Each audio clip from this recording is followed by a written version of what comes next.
What's weird is the problem is we shouldn't weird because actually the point is this is number 3 of Trouble. So we just watched Santa Claus 3. Yep. Come on, man. I didn't think this was anywhere near as good as 2. The problem is 2 has ruined Christmas movies for me. 2 was forever. 2 was a real peak. The Santa Claus 2 had everything you wanted. It had a hilarious robot Santa, like some of Tim Allen's best work. Yep. With an accent, I've still not figured out what he was doing, No. but we know there was a thing. I wish somebody would tell me what that is. Elizabeth Mitchell, Carol, Mrs. Claus as she now is, Yep. was a goddamn delight. Tooth Fairy was funny. Aisha Tyler there, looking fine. It had everything to suit everyone. Incredible cast retention for 8 years later. This one, same cast retention. It even adds Martin Short and Alan Arkin and Margaret. Loses David Krumholtz. Yeah. Not because of a refusal to appear, by the way, but apparently because of a conflict with the filming of Numbers. Oh, okay, fair. I suppose. Yeah, it's not as good a movie. It's not. We were a lot soberer. That's Like, also true. infinitely soberer. I did suggest making this our second film of the day, so that we were primed for it. But you're right. True. It's not as good a film. No. And I love Martin Short, but he wasn't Martin Short enough. I mean, he's about, like, what, 5'9"?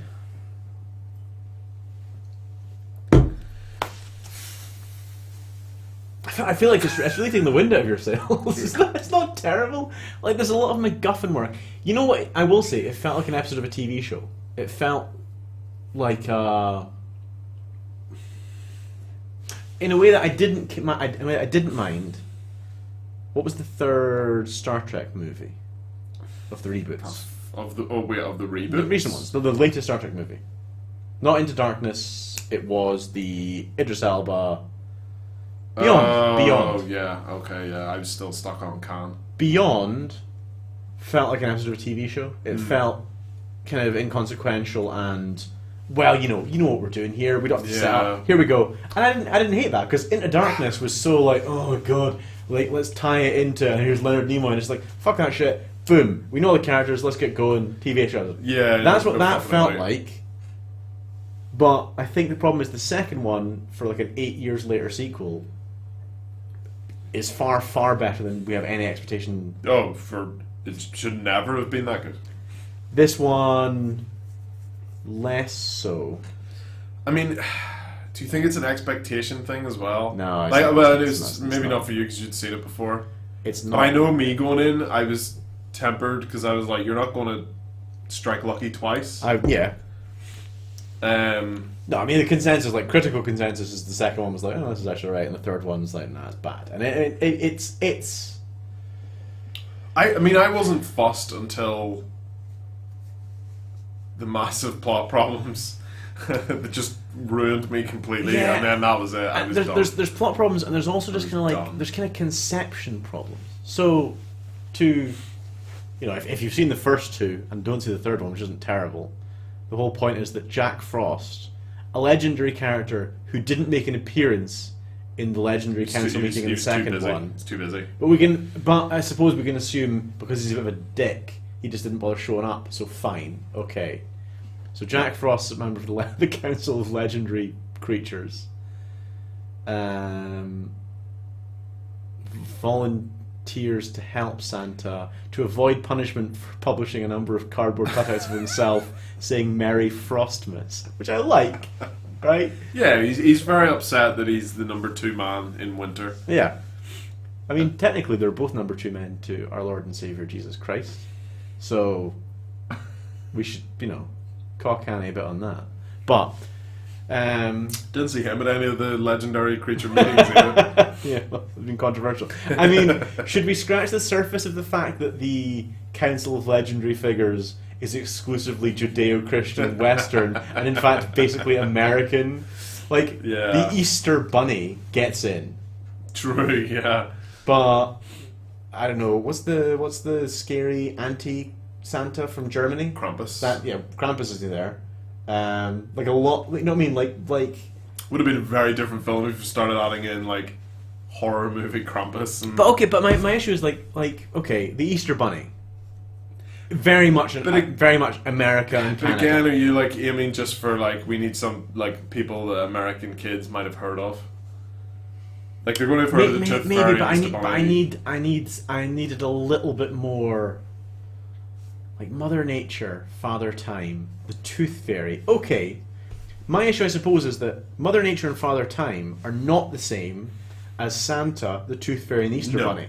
If the Council of Magical Creatures had been Santa, the Tooth Fairy, and Easter Bunny, i.e., magic folk who on one specific day a year bring you something when you're a kid, when you lose a tooth, Easter, Christmas. Yep. Like they are in a different league to Cupid. Yeah, Cupid is a strange one. Who never deploys his powers. I mean, he does nothing, but at the same time, so does Mother Nature and Father Time. Like, they don't do anything. Yeah, the whole again, movie.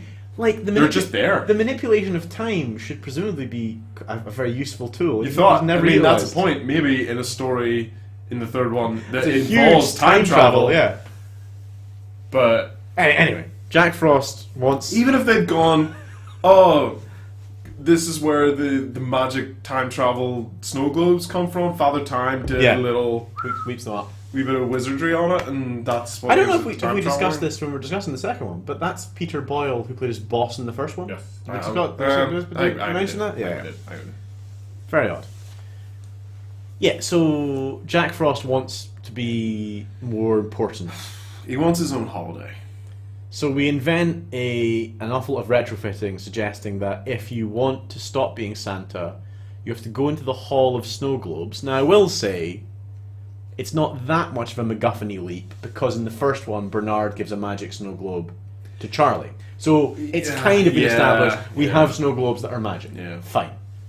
You go into the Hall of Snow Globes and hold the special snow globe and Your wish... snow globe. Isn't it? Oh, that's like one for each Santa. Yes, it's connected to him. That makes sense. That was then my... That makes more sense. Okay. That was my problem Right, with the why that there was one for her in there.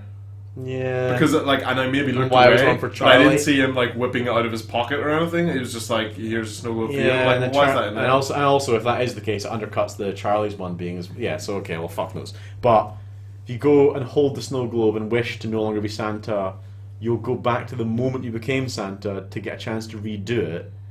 But Jack Frost leaps on his back, having tricked him into doing this, like jumping on someone and getting transported in Star Trek. Well, Star Trek's the talk here. Yeah. And goes back, like punches Santa in the face, puts on the trousers first, and becomes Santa. And then when we leap 12 years in the future, i.e. to the present. We can go back to the familial stuff. Yeah. Jumps 10 years in the future and is then back to being Scott Calvin with all of his memories. All his memories, which kills me more than anything. All of his memories from being Santa. But at that point, he's like, oh shit, so I've been just a dickhead for 12 years, and like Neil and his ex-wife have split up. Jack Frost, Santa, has set up a theme park at the North Pole. His son's a prick. Son's a prick. And his son is literally the son from Christmas Chronicles. Yes! At the beginning, that's Like, exactly Mom, what I'm his going son- out. I'm going out with my friends. My friend Derek's here to pick me up. Fucking It's Christmas Derek. Eve. We gotta go cruising. Like, where do you go on Christmas Eve? Go egg some houses, throw toilet roll over it. So yeah, okay, but we can go back. Mrs. Claus is pregnant, Yes, Mrs. Claus is very much due. and she's upset because she's a dumb bitch. Right. She's upset that Santa... certainly not how I would characterize it. She's upset. I would like to distance myself as much as possible from the characterization.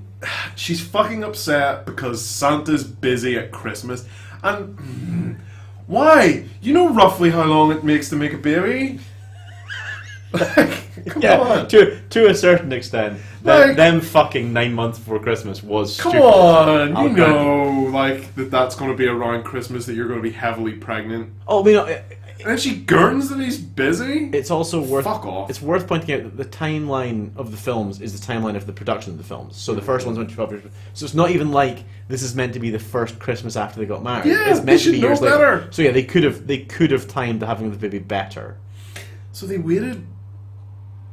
Nope, disregard. What's wrong? No, I was about to say they waited like 12 years to have a baby, but they didn't. No. 'cause Well, it's the but they second waited movie. like 2 years to have 2 a baby. years, which is fair. First one came out Considering they dated once and then were like Yeah, married true. and she's had to move to the North Might have Pole. to get to know it a little bit, but yeah, there's a weird thing. Also, the film, the framing device of the film is you open on her, obviously a high school principal. In Yes. the second one, you open on her in the Elfementary. There's a lot of that in this movie. The Elfementary. There's a lot. Teaching a class of elf. But the issue is, are they elf children or are they just elves? Who knows? It's I more, mean, it's more like an elf university. Elfiversity. you're not helping. Elfversity. You're not helping. Elfage. Just elves. Call Elves. elfage. Uni-elf city. Basically, it's a Univel- bunch of small people with pointy ears. One of whom is Abigail Breslin, a young Abigail Breslin. Yeah. I noticed that immediately and had to had to fill Andrew in. Yeah, I registered. Younger sister of the actor who plays Curtis. He's the most annoying fuck in this movie. Yeah, as I He's said, just a big, gangly, I've gone through puberty teen amongst all these tiny children. I feel like because they couldn't get David Krumholtz back as Bernard, they felt the need to retain Curtis as head elf. But he's grown about 2 foot in 3 years, which is fair enough. Yeah, it's like, I'm a big, gangly idiot doing stupid shit. Held Martin short. yeah, he tells Martin Short where the snow globes are because he is, and wants to beat Billy Big Balls. I'm number one. Yeah, she's being a dumb bitch and gurning that she needs some. No, it upsets me. Could we stop No, characterizing? right, that's the last one I'm going to. Could we stop That's the last characterizing Mrs. Claus as a That's dumb the bitch? one. Because That's the last one. I would say she's a heavily pregnant lady. That's, Yes, that is slightly too upset that Santa Claus is They- busy at they Christmas. should both know better. That's what annoys me. Well, I mean, then- it means it's not entirely her fault, yes, but they should both know better. She should know better. It's literally the one time he has to work a year. Stop being selfish. You've got him for the other 365 days. Wow. He's a dumb bitch now. I'm a dumb bitch. Yeah, so she's upset. She doesn't have to spend time with him. So Santa decides to break the fucking rules and be like, "Yo, I'm gonna bring your fucking annoying parent-in-laws, They're her parents, not her parents-in-law. his parent-in-laws." That's not even a thing. What's the word? Your Father and mother-in-law. No, but they're her parents.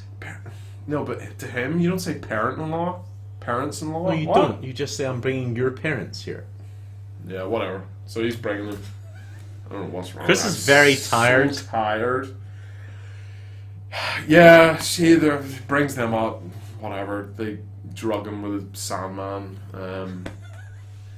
So they sleep loads, and they think they have dreams that they're on a flight. Can the Sandman control dreams? Is that what that's supposed to be? It seems to be the suggestion is that yes, the Sandman gave her mother a nice dream of meeting Tony Bennett and being in first class and getting a lovely meal, and her dad, Alan Arkin, doing some incredible work.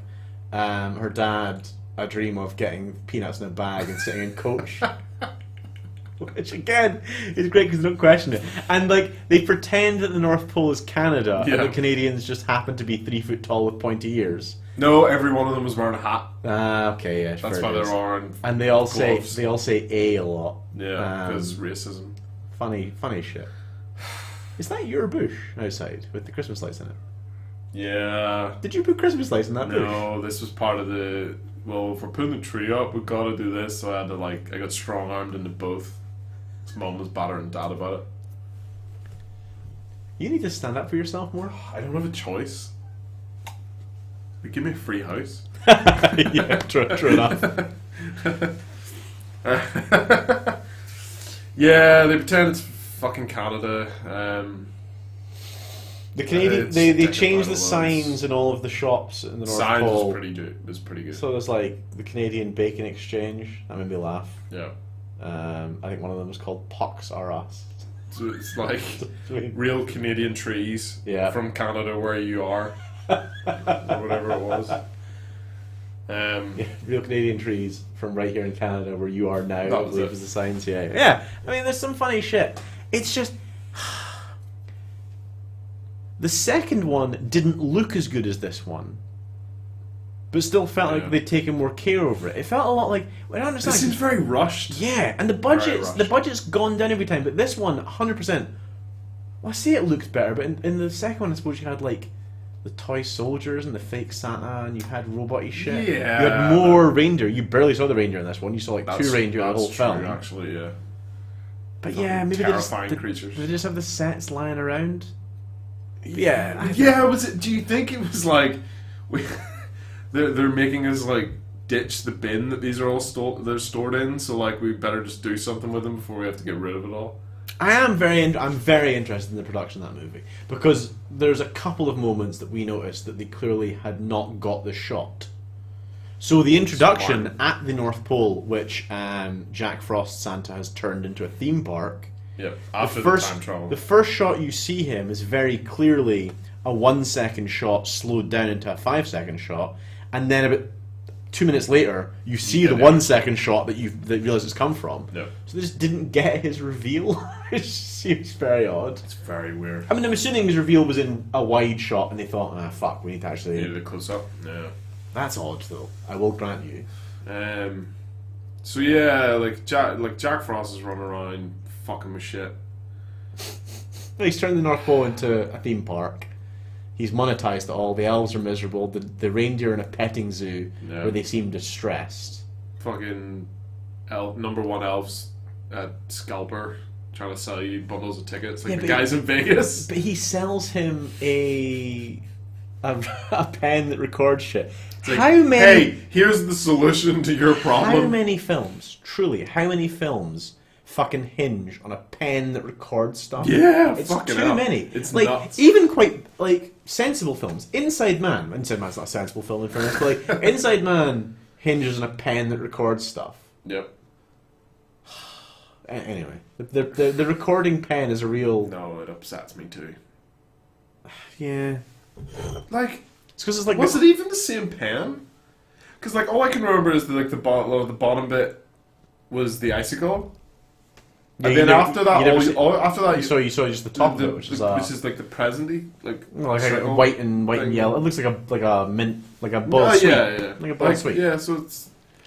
I just was it even the same pen? I mean, it might have been, but you never get a proper look to see if it is. Fuck only knows. So he records Jack Frost taunting him, saying, "I'll never say that I don't want to be Santa Claus anymore." Records that, then convinces his niece, who Judge Reinhold, impeccable in this film, by the way. No, come on. Can we talk about Judge Reinhold's arc this entire movie? Well, we need to go back and speak about the exactly. arc to explain. Yeah. Explain the fucking nonsense. Judge Reinhold in this film gets to talk Santa into letting him and his wife and their daughter come spend Christmas at the North Pole, so as to alleviate the stress on trying to hide from his wife's parents that he is Santa Claus. Yes. So he does that by announcing they're all going to have an audit of their feelings, and then there's a very wait a second.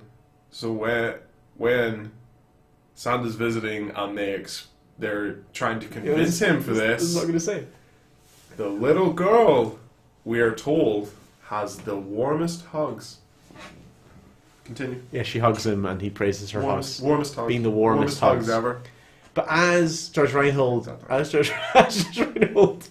says, let's have a feelings audit, there's this very strange musical cue, which is like a kind of 6-note, frankly, like a 6-note Indian riff. It's very racist. Yeah, to like hammer home that he's a guru. He's being spiritual. Yeah, and so when they get to the North Pole, after Sandman conks out her parents, you see the sleigh coming in, Santa in the front with only 2 reindeer because they're not lugging presents. It's a mini sleigh with her parents asleep, and then Judge Reinhold, his ex-wife, and little Lucy like cheering away. They land and they rush off to enjoy the North Pole. And you see Judge Reinhold taking a number of elves in yoga, and again you get the kind of guru riff. The riff as well. Yeah. fucking nuts. Racist music in Christmas films has been a repeated The thing. music's been nuts the whole way through that. I keep coming back to the trumpet player in the Christmas Chronicles. Yeah. Really freaked me out. But yeah, so Jack Frost tricks him into saying it while holding the snow globe. They leap back to the moment 12 years ago when he becomes Santa Claus. Jack Frost elbows him in the face and puts on the jacket first, and then he is Santa. We cut forward 12 years. For some reason, at that point, he remembers his old life, which he hasn't up until that point. So, he remembers at that point because that's the point that we're watching the film. Yes. Yeah. So in Jumanji, when they leap back in time, Robin Williams and the woman are children again, but they remember and they grow up. But the kids from the film only remember at the point at which the film happened. The other two kids. Yes. So I suppose it's kind of the same thing. The point is that the kids are like, oh shit, and remembered then. It just seems such a weird thing when they've made such a big deal about magic that. Why would you let him retain his when they the whole big thing was like, oh, this is breaking the secret of Santa, because if you break the secret of Santa, then no one will believe in Santa anymore, and the power's gone. No magic for you, dickhead. But they just let Santas that be like, oh, I hate being Santa so much that I don't want to be Santa anymore. They let him keep all his memories.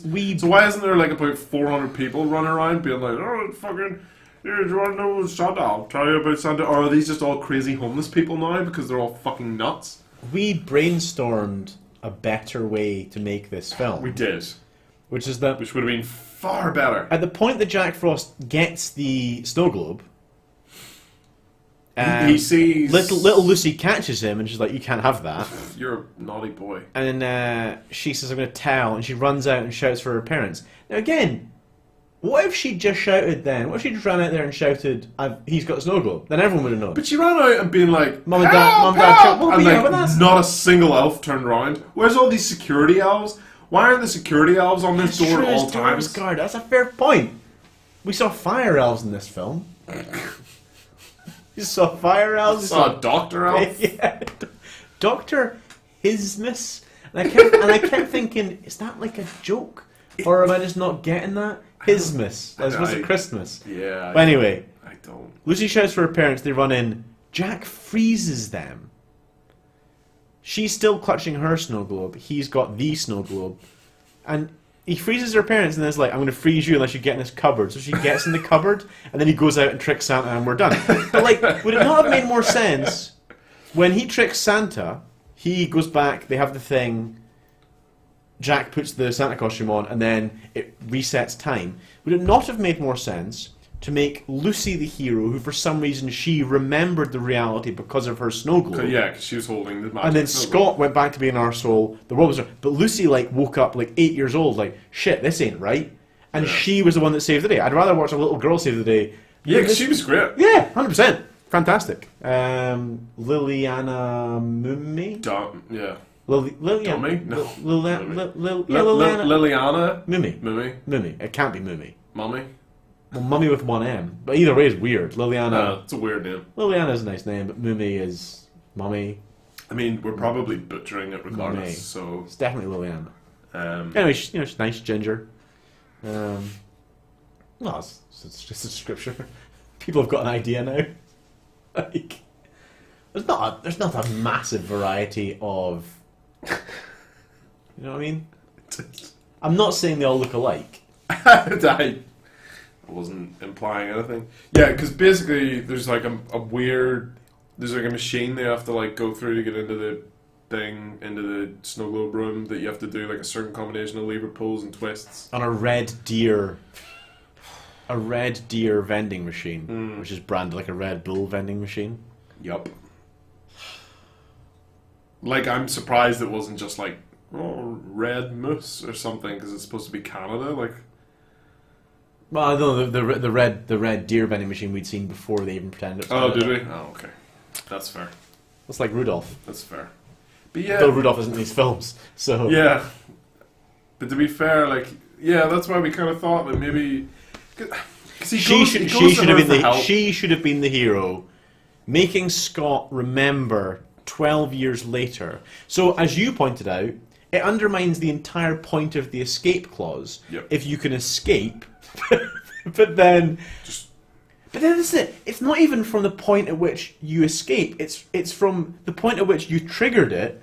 So he was living a perfectly happy life for 12 years. That's what he wanted to escape back to. And then 12 years later, he suddenly wakes up one morning and fucking remembers. So And yes, he and walks- remembers nothing about the 12 years Yes. that he spent. So he's like, he walks back into his office, and Barry Kripke from Big Bang Theory is there. Yeah. Like, oh, sir, it's Christmas Eve, but we can get shipment out tomorrow because I have taught someone in Taiwan. And it's like, well, like, you've lived a life. Like, in those 12 years, he could have done anything. He could have fathered children. He could like, could have burnt down a school. yeah, I mean, fuck knows what he's done in those No 12 years. idea. Like, he's a captain of industry. He could be employing hundreds of people. Like, what the fuck's going on? Just has no concept. Like, he doesn't even really know who his assistant is. Or Yeah, anything. so It's like, we know that Father Time exists. Yeah. We don't think about consulting him. So in the second one, when we're up against it, we got the Tooth Fairy to come and give us a lift to the North Pole. That's a good point. But yeah. so we can definitely call. Now we had to, in fairness, rip a tooth out. So we had to play by Sure. the rules. Like, how do you call so Father Time? Maybe Father Time is. See, this is it. But then is the Father Time going to be like, I sensed a time globe being used? What I'm telling myself, so Right. that I can forgive this slight issue, is that there are 3 strata. Okay, of- yeah. And you've got Mother Nature and Father Time, who are kind of like, essentially kind of these all-powerful, you know. Like Zeus. Well, exactly, deities? exactly. They are the higher ones, and then you've got the ones that actually are transactional: Tooth Fairy, Santa, Easter Bunny, Yep. and then you've got your Sandmans, Jack Frosts. Yeah, yeah. I mean that. Yeah, You know, I guess. like 3 levels of Pokemon. That's a reference you get.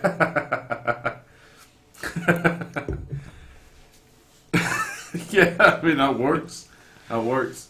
Yeah, I mean I just feel like you could have used it Never a bit watched more. it. But then I think that comes back down to It's a hot that mess. potentially this was done in like 3 weeks. That's an absolute hot mess. And the thing is, it's incredible because they got Martin Short and Alan Arkin and Anne Margaret.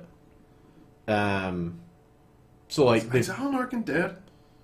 I don't believe so. No, he was in that movie last year with Morgan Freeman and Michael Caine, the bank robbery movie, He was, yes. Oh, thank God. directed by Zach Braff. That's right, yeah. Don't know. It felt like the strangest thing I've ever done in terms of I know something. Like, I don't know what. That's the weirdest thing to be happy that I knew. Leonard Nimoy directed Stir Crazy. I don't know what Stir Crazy is. Richard Pryor and Yeah, no, I'm with you. I know exactly, yeah. Gene Wilder. Sorry, I was going to be annoyed if I couldn't mind Gene Wilder's name. Yeah, I remember. They made a lot of good movies. They did.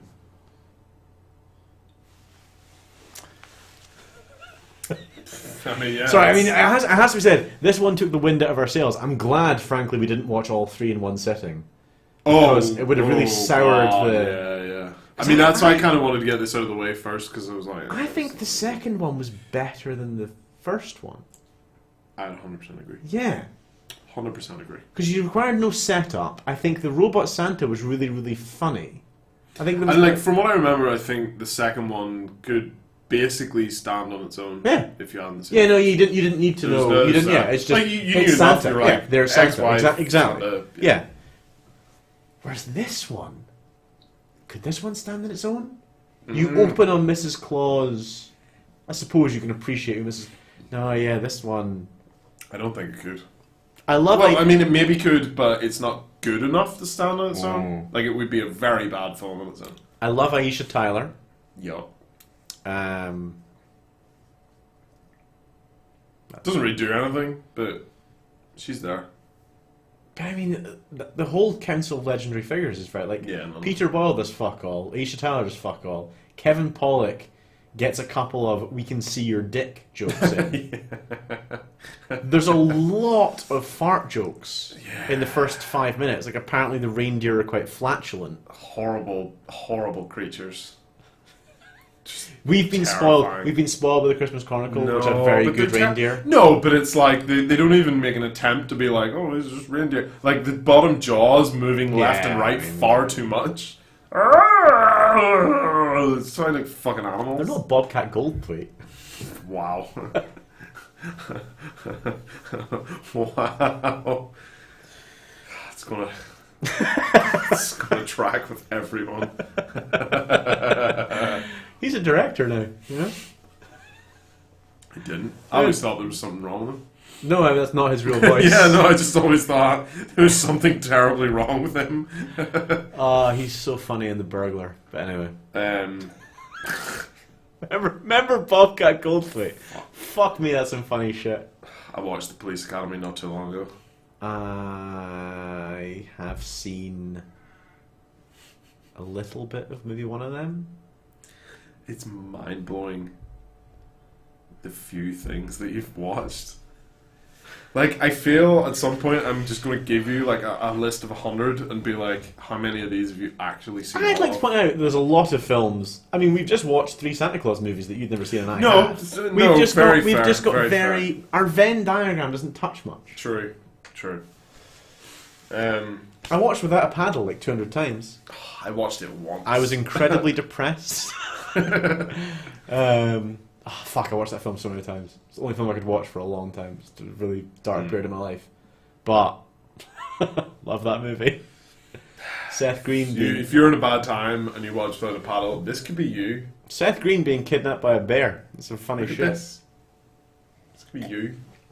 Do you want to be that? We have no passion for this film. This has been a real flat. It's killed me. I liked Judge Reinhold. To tie it all back in to my point I made earlier. So, oh god, yeah, Jack Frost. Fuck. If you wrote it down like I asked you to, Jack Frost. This is the problem. When he's caught at the end, they could have made her the and hero. Everything's solved. He's like, no, I'm not thawing your parents because I would need to thaw myself. And Aisha Tyler can't fix it because magical creatures can't use their powers on other magical creatures. Yeah. Which, in fairness, does substantiate the fact that during their 2 fights, Jack doesn't freeze Santa. True.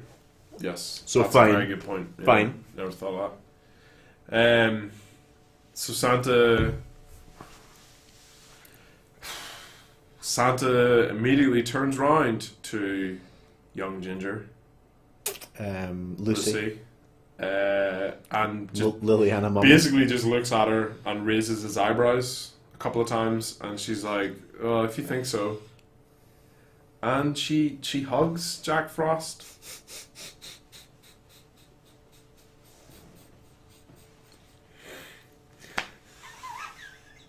It's so strange.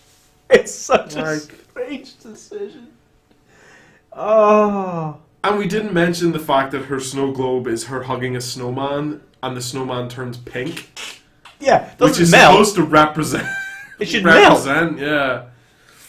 Oh, fuck. Oh, yeah, it's heartbreaking. And I love Martin Short, but he wasn't enough to save this for me. Got himself a musical number, as you would expect. Also, are we supposed to now think that Frost doesn't exist? yeah.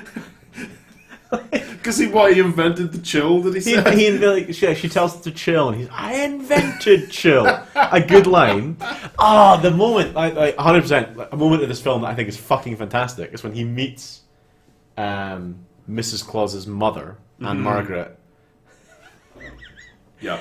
They flirt. Really?